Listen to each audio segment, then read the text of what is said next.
नमस्कार मित्रों, मैं वैद्य साकेत कुमार आप सभी लोगों का अभिनंदन और स्वागत करता हूं। आज का जो चर्चा का विषय है ज़्यादातर नवयुवकों के लिए जो लोग जिम जाते हैं इस वीडियो को जरूर देखें। जो लोग मेंटल स्ट्रेस से गुजर रहे हैं वो वीडियो को जरूर देखें। जो डिप्रेशन से गुजर रहे हैं वो जरूर देखें। जो अपने कैरियर के प्रति जागरूक हैं या जो उस स्टेज पे है जहां उनको मेंटल स्ट्रेस ज़्यादा मिल रहा है कैरियर कॉन्शियस होने के कारण, जिनको कैरियर बनाना है, या जो लोग निरंतर एक्सरसाइज करते हैं या फिजिकल वर्क करते हैं, अपने शरीर के लिए पोषक तत्व ले नहीं पाते, ऐसे लोग इस वीडियो को जरूर देखें। दूसरा, हेमंत ऋतु चल रही है, इसके बाद शिशिर ऋतु का प्रारंभ है और दोनों ही ऋतु शीत ऋतु होती है। दोनों ही ऋतु में जहां शिशिर ऋतु में वात प्रकोपित रहता है, हेमंत ऋतु चल रही है तो इसमें जो है कहीं ना कहीं आपकी अग्नि बड़ी प्रबल रहती है, जठराग्नि बड़ी प्रबल रहती है।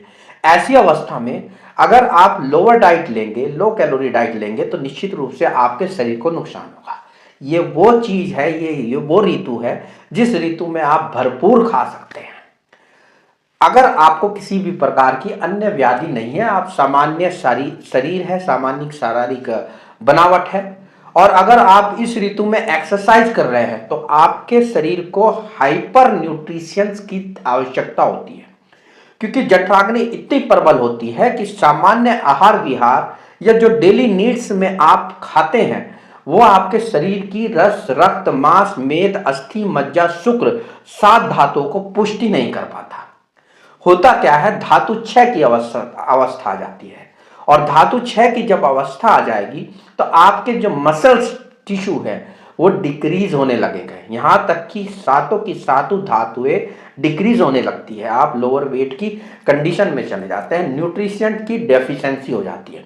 फिर आप क्या करते हैं, बड़े बड़े जिम वालों के हाथ से एक केमिकल बेस्ड डब्बे लेते हैं, या बहुत मल्टी विटामिन्स के जो कैप्सूल है या टैबलेट है जो बहुत प्रचलित भी हैं, उनमें वो विटामिन्स है भी नहीं है इसकी भी कोई गारंटी नहीं होती, लेकिन आप साइकोलॉजिकल ट्रीटमेंट के लिए वो निरंतर लेने लगते हैं। क्या ऐसे में आप अपने स्वास्थ्य को सही दिशा में ले जा रहे हैं? पहला प्रश्न तो ये उठता है। दूसरा प्रश्न ये उठता है, जो चीज आप खा रहे हैं वो आपकी न्यूट्रिशंस डेफिशिएंसी को कम कर रही है? तीसरा प्रश्न ये उठता है, शरीर की जो हमारी इच्छाएं हैं, हमारी जो पूर्ति है, क्या जो आपकी डेली नीड्स है उससे भी हो रही है? अगर इन सब चीजों का आंसर ढूंढने चले तो निश्चित रूप से आपका जवाब अगर धैर्य और सच्चे मन से ढूंढेंगे तो शायद आपको पता ही नहीं कि आप ट्रीटमेंट ले रहे हैं, न्यूट्रिशन ले रहे हैं, या फिर आप अपने आप को एक प्लेसेबो ट्रीटमेंट या साइकोलॉजिकल ट्रीटमेंट दे रहे हैं। शरीर में सारी धातुओं का सम्यक होना बड़ा जरूरी है, और सभी धातुएं सम्यक तब होती हैं जब आपकी जठराग्नि सम्यक हो। ऐसी अवस्था में जब जठराग्नि बहुत तीव्र होती है तो ऐसी अवस्था में आपको अच्छे पदार्थ लेना तो बनता है। अब ऐसे कैसे पदार्थ हैं? आचार्य चरक ने या महर्षि चरक ने ये प्रत्यक्ष रूप से कह दिया गया है, महाकषाय का उल्लेख करते हुए, कि जीवनीय और भ्रंगणीय द्रव्यों का इस्तेमाल जरूर व्यक्ति को आज के कलयुग में प्रधानता है। शायद यही महाकषाय का जब वर्णन किया तो उन्होंने देखा कि कलयुग आने वाले समय से पहले ही उन्होंने लिख दिया था, इसीलिए शुरुआती महाकषाय में जीवनीय और भ्रंगणीय महाकषाय को ही रखा गया है, यानी उन्हीं औषधियों का प्रयोग करने के लिए कहा गया है जो हमारे न्यूट्रिशंस डेफिशिएंसी को दूर करेगी, हमारे धातुओं को पोषण देगी, हमारी वाइटलिटी या जीवनीय शक्ति को या प्राण शक्ति को बढ़ाएगी। सोचिए कितना बड़ा माइंडसेट होगा महर्षि चरक का। आप कल्पना नहीं कर सकते कि महर्षि चरक ने वो चीज कब लिख दी थी, 4वीं सदी के आस, तो 400 ईसा पूर्व। 400 ईसा पूर्व लिखने के बाद महर्षि चरक ने यह देख लिया था कि आने वाले समय में व्यक्ति पैसे को महत्ता देगा, व्यक्ति अपने शरीर को महत्ता नहीं देगा, रिश्तों को महत्व नहीं देगा। ऐसे में उसको कुछ ऐसी औषधियों का योग जरूर चाहिए कि जो उसकी न्यूट्रिशंस डेफिशिएंसी को या शारीरिक जो धातुएं हैं 7 प्रकार के जो आयुर्वेद के दृष्टिकोण से टिश्यू है उनकी पूर्ति हो, उनमें कमी ना आए। खैर, ये तो थी एक चर्चा, क्योंकि मैं जब भी वीडियो बनाता हूं मैं कोशिश करता हूं पहले आप कंटेंट से जुड़िए, जब तक आप कंटेंट से नहीं जुड़ेंगे, जब तक सब्जेक्ट से नहीं जुड़ेंगे, जब तक विषय से नहीं जुड़ेंगे, उस विषय को आपका शरीर, मस्तिष्क और हृदय सीरियस नहीं लेगा। और जब तक वो सीरियस नहीं लेगा तब तक आप आयुर्वेद को सिर्फ नुस्खों में डालेंगे, नुस्खों में ढूंढने की कोशिश करेंगे। मित्रों, आयुर्वेद नुस्खों वाली चीज नहीं है। नुस्खों वाली चीज होती तो आज हर कोई वैद्य होता।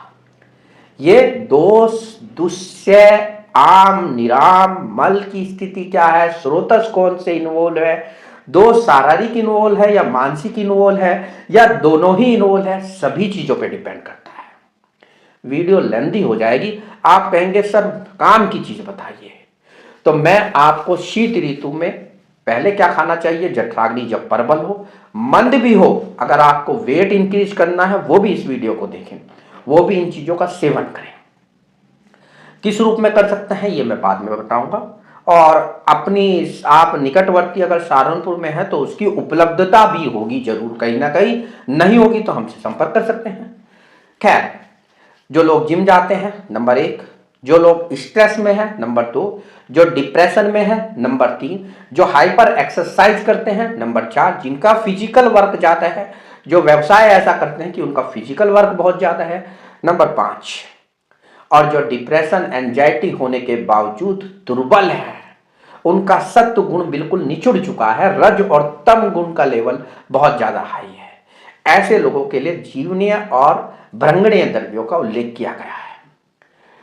इनको सेवन कर सकते हैं आप काढ़े के रूप में, इनको सेवन कर सकते हैं पाउडर के रूप में, और ये सातों धातुओं को आपकी बूस्टअप करता है, उनको एनर्जी देता है, उनके मास को बढ़ाता है, यानी कि आपका हीमोग्लोबिन भी बढ़ेगा, ब्लड प्रेशर भी नियंत्रित रहेगा, मसल्स आपकी पावरफुल होंगी, और मसल्स जो आजकल ट्रेंड है बाइसेप और ट्राइसेप बनाने का या एब्डोमेन एब्स बनाने का, वो उसमें भी वृद्धि होगी।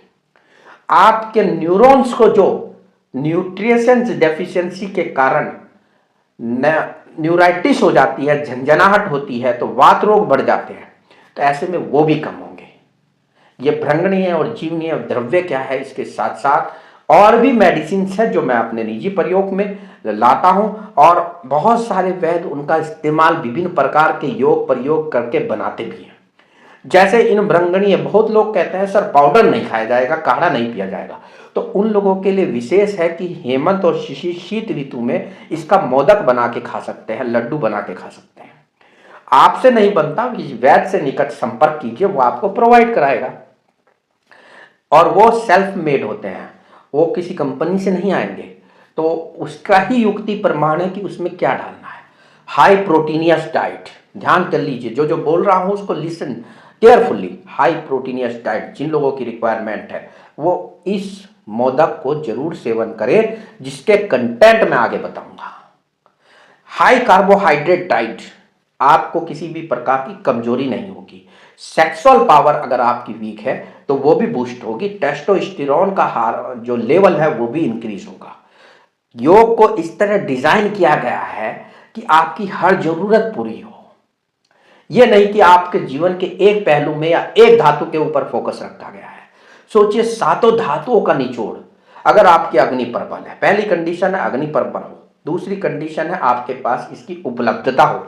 नहीं उपलब्धता होती है तो मेरा नंबर है, कांटेक्ट कीजिए, शायद हम बना पाए या आपको प्रोवाइड करा पाए। खैर, वो तो एक अलग मैटर हो गया। क्षीर काकोली, अब आप कॉपी पेंसिल उठा सकते हैं कि इस योग में क्या क्या चीजें डली हुई है, क्या क्या भ्रंगणीय द्रव्य डले हुए हैं, क्या क्या मेध्य रसायन डले हुए हैं, सेक्स पावर को बढ़ाने वाली, मसल्स पावर को बढ़ाने वाली, highly proteinaceous, highly carbohydrate including fatty acid unsaturated की प्रचुर मात्रा, घी से लेकर सब कुछ है इन योग में। बहुत 10 मिनट तक आपको अगर मैंने कहा है तो कुछ तो बात होगी। मैं चाहता हूं आप वीडियो से जुड़े, मैं चाहता हूं आप कंटेंट से जुड़े। मेदा महामेदा काकोली, क्षीर काकोली, नोट करते रहिए, अगर मेरी वीडियो में आराम से बोलूंगा। अश्वगंधा, शतावरी, कपिकक्षु, गोखरू, अकरकरा, जायफल, मुदक पर्णी, मांस पड़नी, मुदक पड़नी वो मूंग की दाल है जो वन क्षेत्र में होती है, यानी जंगली मूंग, बहुत कम पाई जाती है। महाराष्ट्र में अभी थोड़ी बची हुई है और एक तरह से मिल जाती है, लेकिन धीरे धीरे चूंकि आजकल कमर्शलाइजेशन हो रहा है, प्लॉटिंग हो रही है, तो ज़मीन ही नहीं बची, तो इसलिए थोड़ा कठिन होता है, लेकिन मिल जाती है। मांस पड़नी वन उड़द, उड़द का एक प्रभाव जो जंगली उड़द जिसे कहते हैं, वन में होती है जो वैसी उड़द। विदारी कंद, हाईली प्रोटीनियस, जिमीकंद की तरह गांठ होती है, अदरक की तरह बड़ा फल होता है और बहुत ज़्यादा प्रोटीन की मात्रा है, वो 50% प्रोटीन ही प्रोटीन होती है। जो लोग प्रोटीनियस डाइट लेते हैं, इसीलिए मैंने कहा था जो लोग जिम करते हैं, एक्सरसाइज करते हैं, बाइसेप ट्राइसेप एब्डोमेन एब्स बनाते हैं, हाईली प्रोटीनियस डाइट लेते हैं, केमिकल बेस्ड लेते हैं, तो वो इसको ले, इस मोदक को ले, और ये मोदक नहीं ले सकते तो विदारी कंद को ले तो ज़्यादा बेहतर है। मुलेठी, मधुयष्टि, पान में पड़ती है, सभी पंसारी की दुकान पर मिल जाएगी, भ्रंगणीय द्रव्य होता है। शतावरी अश्वगंधा का मैं उल्लेख कर चुका हूं। बला, अति बला आपकी वाइटलिटी को बढ़ाती है, आपके बल को बढ़ाएगी। पीत बला, कई प्रकार के बला के भेद होते हैं, लेकिन बला और अति बला पर फोकस किया गया है। इसके साथ जीवंती आपकी वाइटलिटी को बढ़ाती है, आपकी सेल्स की जो एज होती है उसको थामती है, रोक के रखती है। यानी आप 50 के होंगे और इस मोदक का सेवन करते हैं तो 49 के तो लगेंगे ही। अगर 3-4 महीने आपने रेगुलर सेवन कर लिया तो 1-1.5 साल का फर्क, मैं अतिशयोक्ति पर विश्वास नहीं करता, लेकिन 1-2 साल का एक ग्लो आपके चेहरे पे होगा, क्योंकि रस धातु को भी प्रमोट करता है और रस धातु की उप धातु होती है त्वचा। तो ऐसे में आपके ग्लो के लिए भी ये मोदक कहते हैं लड्डू को आयुर्वेद के दृष्टिकोण से, और गणेश जी को बहुत प्रिय था, आप सभी लोग जानते हैं। इसके साथ विदारा, दुग्धिका, ये चीजें हैं, इतनी चीजें डाल रखी हैं। यहां तक कि पिप्पली और सौंठ जान के लिए वेट रिड्यूस भी करता, वेट इंक्रीज भी करता, मधुर विपाक होता है, वृश्य होता है, इसलिए सेक्सुअल पावर को आपकी बढ़ाएगा। पिप्पली बारीक अग्नि स्तर पर और स्रोतोशोधक होती है, साथ में ये कैटलिस्ट का काम करती है, यानी सभी द्रव्यों की पोटेंसी को हाई कर देगी। अग्नि तो ऑलरेडी आपकी बढ़ी हुई है, तभी इस मोदक को खा भी पाएंगे। वो लोग ना खाएं जिन्हें इंडाइजेशन की प्रॉब्लम है या कब्ज वगैरह रहती है, तो ज्यादातर वो लोग ना खाएं, क्योंकि सभी शीतवीर्य होती हैं दवाएं, सभी ज्यादातर गुरु नेचर की होती हैं, यानी कि तासीर उनकी भारी होगा। गोघृत में इनको वर्जित किया गया है इस मोदक को बनाने के लिए, और ड्राई फ्रूट्स का मिश्रण, यहाँ तक कि सालम पंजा भी डाला गया है, जो आपके टेस्टोस्टेरोन लेवल को भी बढ़ाएगा, यानी आपकी सेक्सुअल पोटेंसी भी बढ़ेगी। डोपामिन का सिक्रीशन बढ़ाता है, कपिकक्षु भी डाला गया है, जो डोपामिन आपका कम हो जाता है पार्किंसन डिसीज में, तो जिनका हाथ कांपता है या पार्किंसन डिसीज है वो भी इसका मोदक का सेवन कर सकते हैं। सभी धातुओं को पुष्ट करने के लिए एक यूनिक प्रोडक्ट है, पहली बार प्रोडक्ट की बात कर रहा हूं, लेकिन मैंने दवाई बता दी है आपको, एकल औषधि बता दी है, आप बना सकते हैं। नहीं बना सकते तो संपर्क कीजिए निकटवर्ती जो वैद्य चिकित्सा करता हो, दोष के आधार पर, धातु के आधार पर, दुष्य के आधार पर, मल के आधार पर, स्रोतस के आधार पर। जब इस प्रकार का आपको वैद्य मिल जाए, चिकित्सक मिल जाए, तो उसी की देखरेख में खाइएगा, निश्चित रूप से आपको लाभ होगा। जो लोग वेट हैं, बहुत शरीर पतला रहता है, निरंतर खाएंगे तो लाभ जरूर होगा।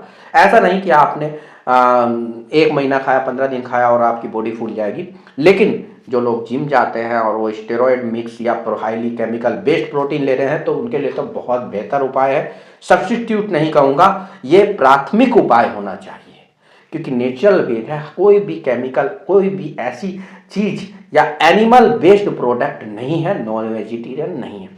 तो 7 धातुएं कौन सी होती हैं, पहले वो फोकस कीजिए। दूसरा, अपनी अग्नि देखिए, आप पचा पाएंगे कि नहीं पचा पाएंगे। तीसरा, आपका वर्क ऐसा है कि आपको मेंटल और फिजिकल स्ट्रेंथ की आवश्यकता है, तो वो नोटिस कीजिए। आप हाइपर एक्सरसाइज में, आजकल गुड लुकिंग होने का चलन है, तो ऐसे में आप जिम भी जाते हैं, नवयुवक हैं तो भी जरूर लीजिए। आप कैरियर कॉन्शियस है, बहुत ज्यादा पढ़ाई करते हैं, आप न्यूट्रिशन नहीं ले पाते, बाहर रहते हैं, खाना भी सही डाइट नहीं मिलता, तो इस मोदक का ऐसे लोग जरूर सेवन करें। जिन लोगों को न्यूराइटिस है, जो मल्टीविटामिन लेते हैं, किसी भी वजह से लेते हैं, चाहे वो रिपोर्ट में आया हो, विटामिन आजकल बहुत कॉमन है, बी की कमी दिखा दी जाती है रिपोर्ट में, तो अगर ऐसी कंडीशन है तो इस मोदक का सेवन जरूर कीजिए। और ये मोदक है धातु पौष्टिक मोदक। धन्यवाद।